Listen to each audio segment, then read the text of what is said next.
Hello and welcome to यज्ञ investment academy. मेरा नाम है शनिक भंडारी और आज के इस वीडियो में हम बात करने वाले हैं 5 ईएमएस सेक्टर के स्टॉक्स के बारे में। इलेक्ट्रॉनिक मैन्युफैक्चरिंग सर्विसेज इस स्पेस की अगर हम बात करते हैं तो सबसे पहले ये देखते हैं कि क्या इतना इंटरेस्टिंग है कि ये सेक्टर को इतना ज़्यादा ट्रैक्शन मिल रहा है।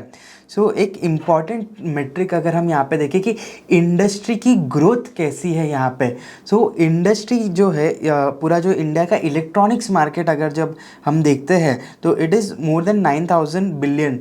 अगर हम इन ईएमएस कंपनीज का टारगेट एड्रेसेबल मार्केट भी देखें तो उसकी जो इंडिया में जो करंट वैल्यू है एज ऑफ FY22 तो वो पूरा मार्केट इज़ अराउंड 1,46,000 करोड़ का उसका पूरा वैल्यूएशन है उस मार्केट का। एंड दिस इंडस्ट्री जो एड्रेसेबल मार्केट इन कंपनीज का that is itself growing by at the rate of 32%। जी हाँ, 32% का ग्रोथ अगर इंडस्ट्री में है तो आप सोच सकते हैं कि ये जो कंपनीज है ये कितना रोबस्ट ग्रोथ पोटेंशियल रखती है अपने पास। तो इसीलिए ईएमएस सेक्टर के जो स्टॉक्स है उन्हें काफ़ी ज़्यादा ट्रैक्शन मिला है। स्टॉक प्राइस भी कुछ कंपनीज की काफ़ी अच्छा परफॉर्म की है। काफ़ी सारे stocks multi bagger turn out हुए इस इंडस्ट्री में। टॉप 5 ईएमएस कंपनीज की हम बात करने वाले और जो कंपनीज हम लोग डिस्कस करने वाले हैं आज that includes Kaynes technology, Syrma SGS, उसके साथ है Amber enterprises, Avalon technologies and Dixon enterprises. तो सबसे पहले हम इन सभी कंपनीज के एक Q4 के रिजल्ट्स के ऊपर नज़र डालते हैं। केन्स टेक्नोलॉजी ये जो कंपनी है, केन्स का जो रिजल्ट है वो पूरे ईएमएस सेक्टर में सबसे बढ़िया रहा है। 75% का ईयर ऑन ईयर ग्रोथ इस कंपनी ने रिपोर्ट किया है अपने रेवेन्यू में।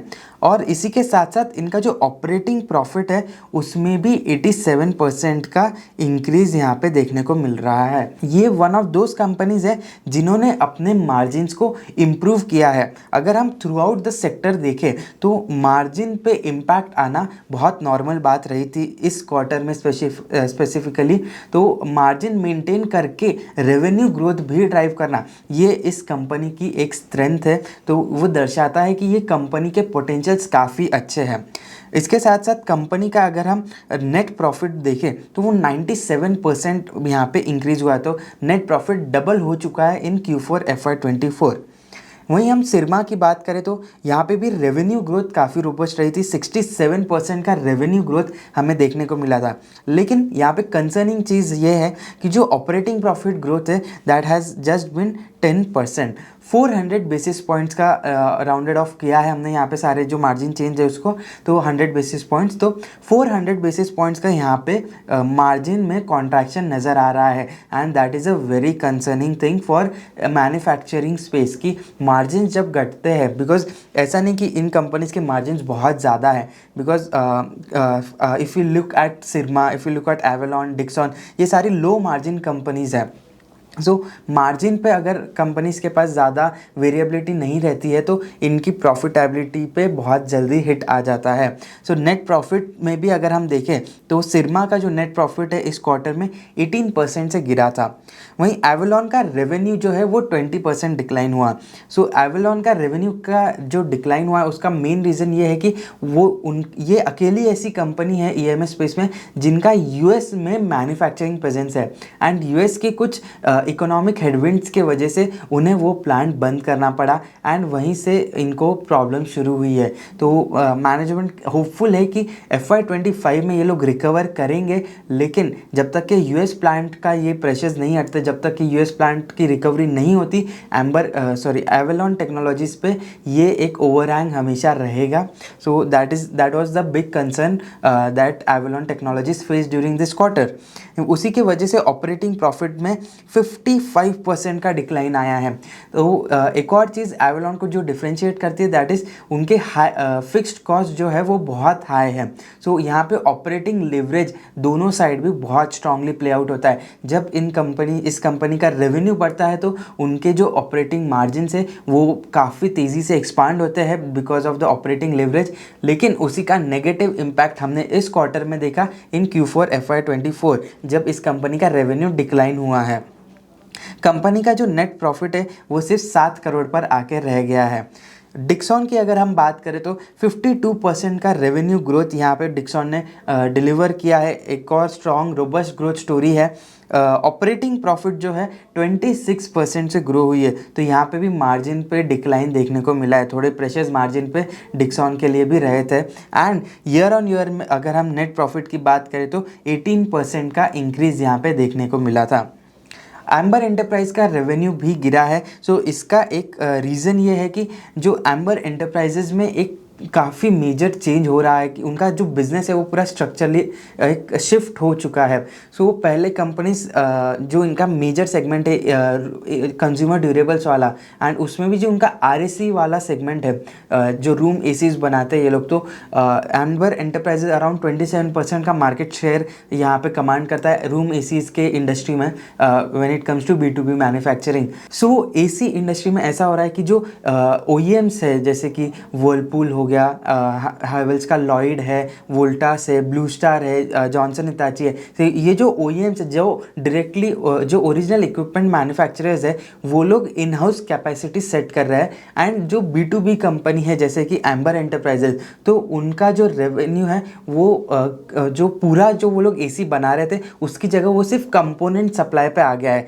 सो मोस्टली क्या होता था फॉर एम्बर एंटरप्राइजेज, एक पास थ्रू इनकम इन्हें मिलती थी कि जो कंप्रेसर्स ये लोग इंपोर्ट करते थे वो एज इट इज़ कॉस्ट पे वो ट्रांसफ़र कर देते थे टू दीज OEMs। लेकिन अभी ये OEMs जो है वो खुद से यहाँ पे इंस्टॉलेशन कर रही है, तो सिर्फ जो कंपोनेंट्स है वो एम्बर एंटरप्राइजेस से ये लोग ले रहे हैं। तो एक स्ट्रक्चरल शिफ्ट हो रहा है। तो इसके वजह से दो इम्पैक्ट एम्बर के फाइनेंशियल्स पे हमें देखने को मिलेंगे कि एक तो सबसे पहले उनका रेवेन्यू जो है, जो अगर सपोज 100 रुपीज़ का फुल अगर AC for example full AC अगर ये लोग बेचते थे तो अभी शायद 50-60 रुपीज़ का जो कंपोनेंट्स होते हैं सिर्फ वही बेचेंगे। तो जो रेवेन्यू में है एक शार्प डिक्लाइन यहाँ पे देखने को मिल सकता है, जो कि हमें देखने को मिला इन FY24 because that was the key significant shift year. लेकिन इसके साथ साथ जो कंपनी के मार्जिन है वो कंपोनेंट बिजनेस में ज़्यादा है, तो मार्जिन एक्रीशन की स्टोरी यहाँ पे प्ले आउट हो सकती है, ऐसा मैनेजमेंट का कहना है। सो यहीं पे हम देख सकते हैं कि एम्बर के जो मार्जिन्स रहे हैं वो 200 बेसिस पॉइंट से यहाँ पे इंक्रीज होते हुए नजर आए हैं। कुछ इंपॉर्टेंट पॉइंट्स भी डिस्कस कर लेते हैं for this company. So Kaynes technology की अगर हम बात करें तो इनका जो रेवेन्यू ग्रोथ था उसमें जो मेन ड्राइवर्स रहे हैं, सो उसमें इंडस्ट्रियल एंड EV स्पेस में इन्हें काफ़ी अच्छा ट्रैक्शन मिला। साथ ही साथ aerospace, outer space and railway segment में इस कंपनी को काफ़ी स्ट्रॉन्ग ट्रैक्शन मिला है, एंड उसी के वजह से उन्होंने इतना स्ट्रॉन्ग रेवेन्यू ग्रोथ यहाँ पे पुटअप किया है। इस कंपनी की ऑर्डर बुक जो है वो कंसिस्टेंटली बढ़ रही है। 4115 करोड़ की order book as of the end of Q4 FY24 यहाँ पे इस कंपनी की रही है। इसके साथ साथ मैनेजमेंट ने जो गाइडेंस दिया है वो भी रोबस्ट है। मैनेजमेंट कहता है कि यहाँ पे 60% का रेवेन्यू ग्रोथ नेक्स्ट ईयर में इस कंपनी के लिए ये लोग पोर्ट्रे कर रहे हैं, एंड EBITDA मार्जिन में भी एक्सपेंशन की ये लोग बात कर रहे हैं। लेकिन सबसे इम्पॉर्टेंट चीज़ कि Kaynes technology is the only EMS player जो सेमीकंडक्टर में पिवट कर रहा है। एंड कंपनी ने ये भी कहा है कि इलेक्शन की वजह से जब आचार संहिता लग गई थी तो उस वजह से कंपनी को जो उनका सेमीकंडक्टर प्लांट का अप्रूवल है वो मिलने में देरी हुई, एंड इसी के वजह से कुछ डिलेज यहाँ पे अप्रूवल साइड पे मिल रहा है। लेकिन कंपनी ने कहीं ना कहीं ये अपने टाइमलाइन में ऑलरेडी इनकॉर्पोरेट करके रखा था, and they are very confident कि जो उनका प्लांट है वो एज पर शेड्यूल्ड टाइमलाइन ये कमेंस कर ले। So that is a good positivity from the management. जो जब वो कॉन कॉल में इसके बारे में बात कर रहे थे वो लोग काफ़ी कॉन्फिडेंट थे, और अगर ये सेमीकंडक्टर के प्लांट का थीम प्ले आउट होता है फ्रॉम द एग्जीक्यूशन पर्सपेक्टिव, अगर हम मीडियम टर्म की बात करें तो यहाँ पे रेवेन्यू ग्रोथ जो है वो काफ़ी रोबस्ट आ सकती है।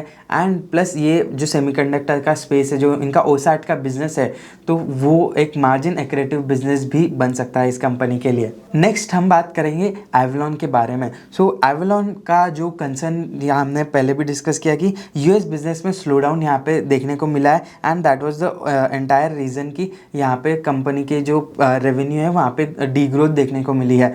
कंपनी के मैनेजमेंट ने ऑलरेडी 8 to 10% के रेवेन्यू डिक्लाइन का गाइडेंस ऑलरेडी दे चुके थे ये कंपनी, एंड FY24 के फुल ईयर बेसिस पे अराउंड 8% का रेवेन्यू डिक्लाइन यहाँ पे कंपनी ने फेस किया है।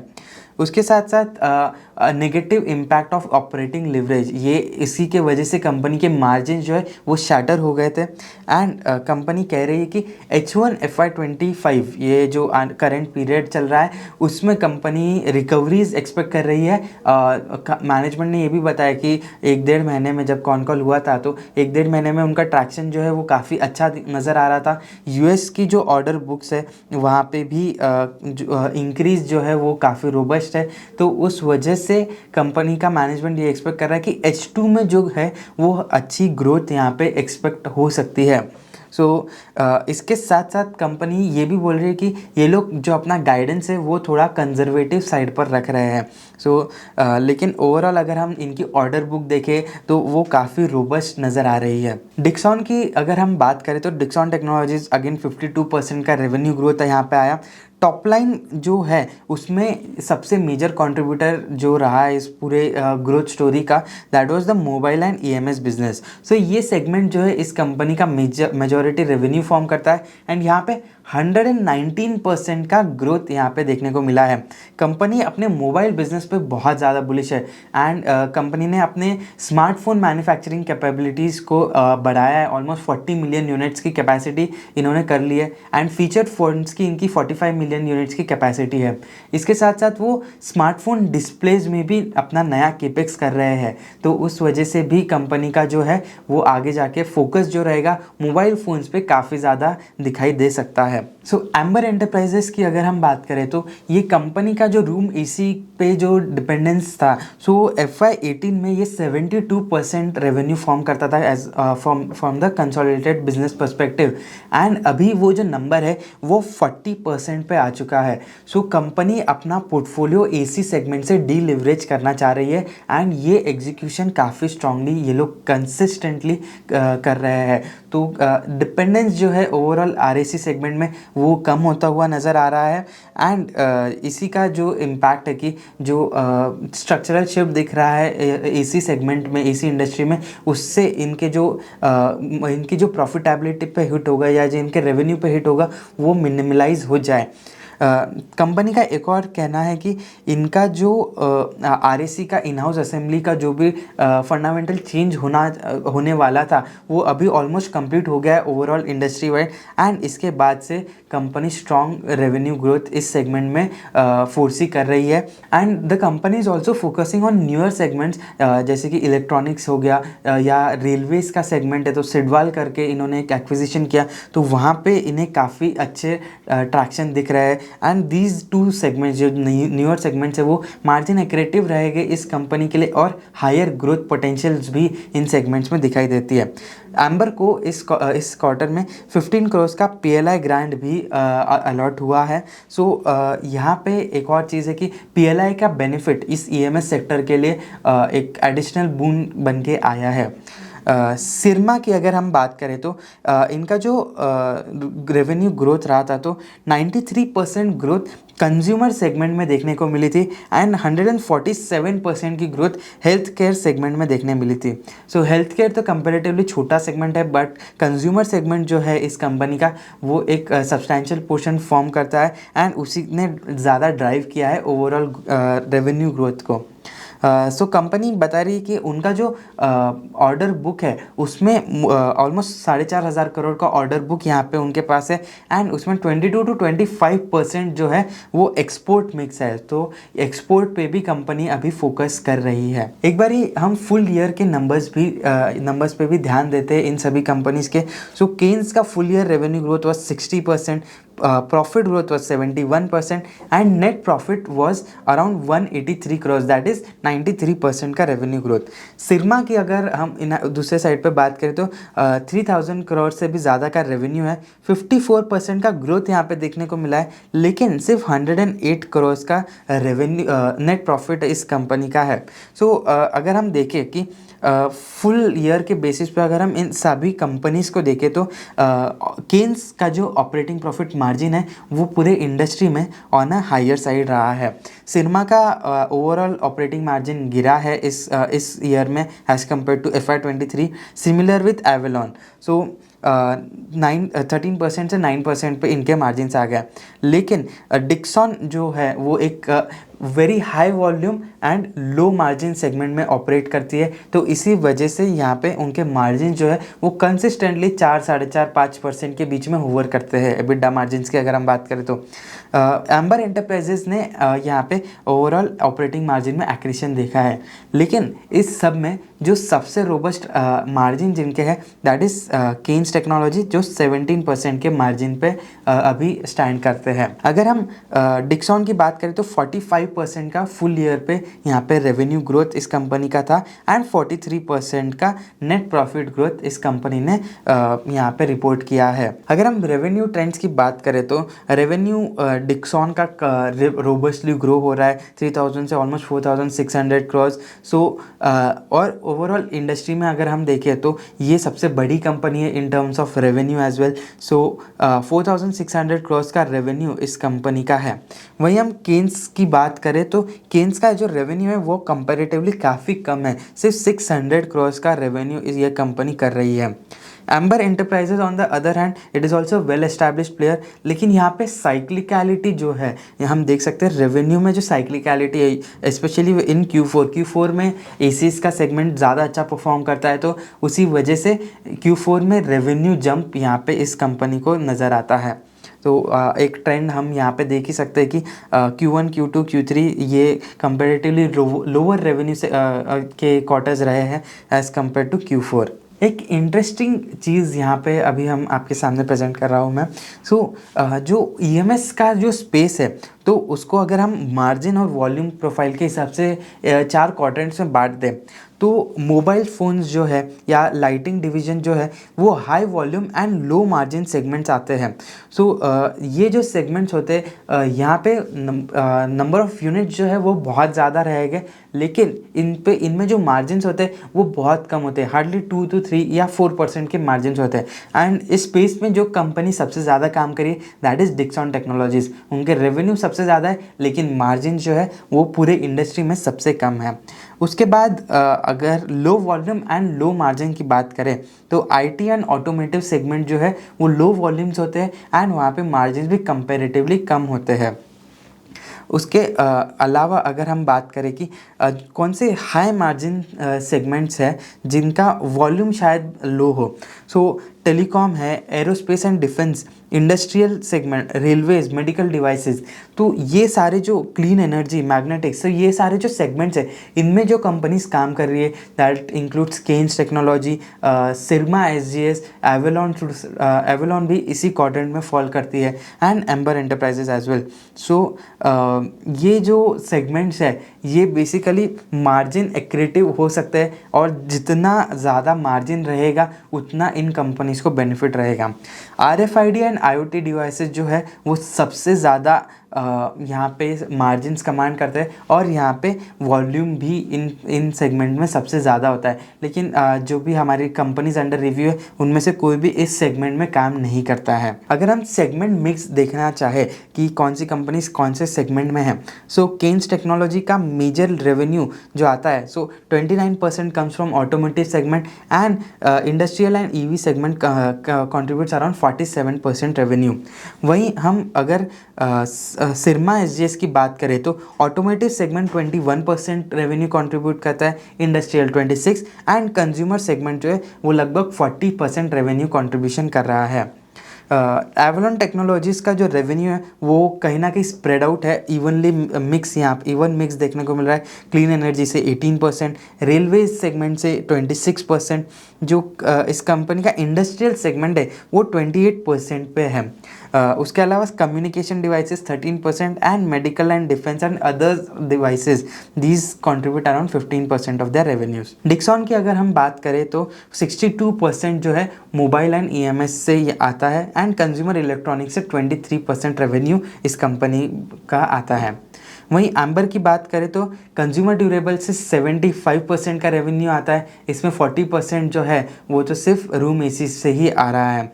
एंड इलेक्ट्रॉनिक डिविजन्स की बात करें तो 18% पे ये सेगमेंट है। एंड रेलवेज जो इनका न्यूएस्ट सेगमेंट है वो अभी 7% पे 7% का रेवेन्यू कंट्रीब्यूशन कर रहा है। अगर हम इन कंपनीज के एक कॉन कॉल हाइलाइट्स की बात कर ले तो अगर ऑर्डर बुक पर्सपेक्टिव से ये कंपनीज क्या बोल रही है तो केन्स का ऑर्डर बुक अराउंड 4,115 करोड़ का रहा है। सिग्मा एसजीएस का 4,500 करोड़ का ऑर्डर बुक है। एवेलॉन का जो ऑर्डर बुक है तो normal order book is 1,366 crore, उसके साथ कुछ लॉन्ग टर्म कॉन्ट्रैक्ट्स है जो 949 करोड़ पे है। सो 26% का ओवरऑल ऑर्डर में इंक्रीज यहाँ पे इस कंपनी ने देखा है। And amber enterprises overall order book तो नहीं बताती, लेकिन उनका जो रेलवे सेगमेंट का ऑर्डर बुक है जो सिडवाल करके इनका सब्सिडियरी है तो उसका अप्रॉक्सीमेटली 2,000 करोड़ का ऑर्डर बुक यहाँ पे है। ग्रोथ गाइडेंस की बात करें तो केन्स टेक्नोलॉजी 60% रेवेन्यू गाइडेंस की बात कर रही है with margin improvement of around 100 basis points. Syrma SGS के मैनेजमेंट ने 40 to 45% के रेवेन्यू ग्रोथ की बात करी है, लेकिन वो मार्जिन में रिकवरी नहीं देख रहे हैं। अराउंड 7% का मार्जिन ये कंपनी ने गाइड किया है।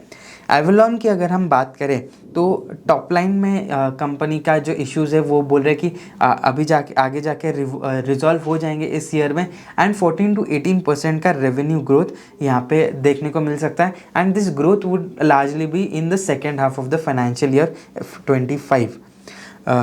एम्बर एंटरप्राइजेस की बात करें तो इन्होंने सेगमेंट वाइज ग्रोथ की बात गाइडेंस दिया है। तो कंज्यूमर ड्यूरेबल सेगमेंट्स में अराउंड 20% का ग्रोथ, इलेक्ट्रॉनिक्स डिवीजन में 35% का revenue growth and railway subsystem and mobility division में अराउंड ये लोग बोल रहे हैं कि नेक्स्ट 2 to 3 ईयर्स में ये रेवेन्यू डबल करना चाह रहा है, ऐसा मैनेजमेंट का गाइडेंस है। अगर डिक्सॉन की बात करें तो एक इंटरेस्टिंग चीज़ हुई थी कि डिक्सॉन ने जब अपना इनके कुछ ऑर्डर्स में डिले हुआ था तो उन्होंने गाइडेंस कट किया था एंड उस वजह से इनके स्टॉक प्राइस पे बहुत ज़्यादा इम्पैक्ट देखने को मिला था। तो मैनेजमेंट ये कह रहा है कि अभी हम गाइडेंस देने से ही रिफ्रेन करेंगे, लेकिन they are very confident about a very robust revenue growth for next couple of years. लेकिन मैनेजमेंट में किसी भी नंबर पे यहाँ पे पूरे कॉन कॉल में कोई नंबर यहाँ पे उन्होंने पुट आउट नहीं किया कि वो किस रेंज में रेवेन्यू ग्रोथ देख रहे हैं। अगर केपेक्स की बात करें तो सिरमा एसजीएस का अराउंड 250 करोड़ का केपेक्स उन्होंने लास्ट ईयर में किया था और अपकमिंग ईयर में 150 to 180 करोड़ का केपेक्स ये कंपनी करने वाली है। एवेलॉन ने बताया कि वो 40 to 45 करोड़ का केपेक्स एवरी ईयर करने वाले फॉर द नेक्स्ट 3 ईयर्स। तो this is mostly to maintain the capabilities. And Dixon की बात करें सो ये कंपनी ने अराउंड 569 करोड़ का केपेक्स FY24 में कर लिया है, लेकिन आने वाले टाइम में 240 करोड़ का एक प्लांट वो मोबाइल डिस्प्लेस के लिए एक प्लांट यहाँ पे सेटअप कर रहे हैं जिसमें 240 करोड़ वो लोग स्पेंड करेंगे। उसके साथ इनको जो PLI स्कीम के अंडर कमिटमेंट्स है फॉर एग्जांपल IT हार्डवेयर है, इन्वर्टर कंट्रोलर बोर्ड के लिए, लाइटिंग कंपोनेंट्स के लिए, तो यहाँ पे भी उन्हें कुछ केपेक्स कमिटेड है वो ये कंपनी आगे अगले साल में करने वाली है। एम्बर एंटरप्राइज ने बताया है कि वो अराउंड 350 to 375 करोड़ का केपेक्स यहाँ पे इस नेक्स्ट फाइनेंशियल ईयर FY25 में करने वाली है। अभी बढ़ते हैं सबसे इम्पॉर्टेंट पार्ट की ओर कि कौन सी कंपनी कैसा परफॉर्म करी है। तो हम देख सकते हैं कि काफ़ी रोबस्ट यहाँ पे स्टॉक परफॉर्मेंस देखने को मिल सकता है कुछ कंपनी से। फॉर एग्जांपल केन्स ने 121% का ग्रोथ इस लास्ट 1 ईयर में स्टॉक ने दिया है। वहीं डिक्सॉन टेक्नोलॉजीज़ ने अराउंड 141% का ग्रोथ यहाँ पे अपने रिटर्न्स इन्होंने अपने शेयर होल्डर्स के लिए बनाए हैं in the stock price. Amber enterprises ने अगेन 80% का ग्रोथ इस स्टॉक में देखने को मिला है। जो अंडर परफॉर्मिंग स्टॉक्स रहे हैं that included Avalon technologies and Syrma SGS. So Syrma का अगेन यहाँ पे रेवेन्यू तो ठीक है अच्छे से ग्रो हो रहा है, लेकिन मार्जिन इनके कंसिस्टेंटली डिक्लाइन हुआ है, इस वजह से ये स्टॉक ने परफॉर्म नहीं किया। और एवेलॉन के लिए तो रेवेन्यू ही एक क्वेश्चन मार्क बन गया था इन FY24, तो इस वजह से इस स्टॉक ने भी परफॉर्म नहीं किया था। एम्बर एंटरप्राइजेस का रेवेन्यू ग्रोथ नहीं था, लेकिन उनका जो मार्जिन इंक्रीज है and this is a structural shift, तो ये मार्जिन जो है आगे जाके और इंक्रीज हो गए, इसी एस्टिमेशन में मार्केट ने इस स्टॉक को रिवॉर्ड किया है। तो वैल्यूएशंस की अगर हम बात करें तो market cap wise Dixon technology सबसे बड़ी कंपनी है, रेवेन्यू टर्म्स में भी ये सबसे बड़ी कंपनी है। लेकिन अगर हम पीस की बात करें तो पी रेशियो के टर्म्स में Dixon is trading at around 164 का P, which is higher than its 1 year median. 113 के मीडियन पी से अगेंस्ट वो 164 पे ट्रेड कर रहा है ये स्टॉक। तो ऑन अ हायर पी ये कंपनी अभी ट्रेड कर रही है। केन्स की बात करें तो वो 117 के पी पे है as compare to its median P of 118। तो कहीं ना कहीं अपने मीडियन लेवल्स पे ये स्टॉक अभी ट्रेड कर रहा है। वो सिमिलरली सिरमा एसजीएस भी अपने सिमिलर लेवल्स पे ट्रेड करता है। एवेलॉन टेक्नोलॉजीज जो है वो उसका पी जो है वो ऑन हायर साइड दिख रहा है। 115 के पी पे ये स्टॉक करेंटली ट्रेड कर रहा है। लेकिन इसका एक मेन रीज़न ये है कि ये जो प्रॉफिट गिरा है तो on a shorter profit base ये पी एलिवेटेड नज़र आ रहा है। तो अगर प्रॉफिट्स यहाँ पे रिकवर हो जाते, नॉर्मलाइज हो गए, तो शायद ये जो पी रेशियोज़ है वो भी काफ़ी तेज़ी से डिक्लाइन होते हुए नज़र आएंगे। Similar is the case with amber enterprises. उनके अगेन यहाँ पे भी इस कंपनी का जो प्रॉफिट ग्रोथ रहा था वो Q4 में नेगेटिव था because of some one offs in Q4 FY23। तो उस वजह से इस कंपनी का जो पी रेशियो है वो ऑन हायर साइड नज़र आ रहा है। अगर हम रेवेन्यू ग्रोथ की बात करें कि कौन सी कंपनी ने सबसे अच्छा रेवेन्यू एंड प्रॉफिट ग्रोथ दिया है, तो प्रॉफिट ग्रोथ टर्म्स में Kaynes has out perform the industry. 164% का कैगर लास्ट 3 ईयर्स में इस कंपनी ने डिलीवर किया है फॉर इट्स शेयर होल्डर्स। उसके साथ अगर हम रेवेन्यू टर्म्स में बात करें तो Syrma SGS has leaded the pack. 93% का रेवेन्यू ग्रोथ लास्ट 3 ईयर्स में ऑन अ कैगर बेसिस इस कंपनी ने डिलीवर किया है। रोबस्ट ग्रोथ में अगर हम बात करें तो केन्स एंड डिक्सन टेक्नोलॉजीज इन दोनों ने भी अच्छी ग्रोथ यहाँ पे दी है in terms of their revenue. 62 and 59% का रेवेन्यू ग्रोथ यहाँ पे रहा है। सो आई होप आपको ये एनालिसिस जो है इस ईएमएस सेक्टर का वो पसंद आया होगा। सो अगर आपको इन सभी कंपनीज का एक डिटेल एनालिसिस चाहिए तो वो हमारे स्टॉकोमीटर प्लेटफॉर्म पे अवेलेबल है। और अगर आप ये जानना चाहते हो कि इन हाई ग्रोथ कंपनीज में से कौन सी ऐसी कंपनीज है जो हमारे मॉडल पोर्टफोलियोज़ का पार्ट है, तो उसके लिए आप हमारी वेबसाइट investchedna.in पर जाकर हमारे मॉडल पोर्टफोलियोज़ को सब्सक्राइब कर सकते हो। तो प्लीज़ विजिट आवर वेबसाइट। और अगर आपको ऐसे ही और फंडामेंटल एनालिसिस के वीडियोस चाहिए तो बने रहिए यदना इन्वेस्टमेंट अकेडमी के साथ। Thank you.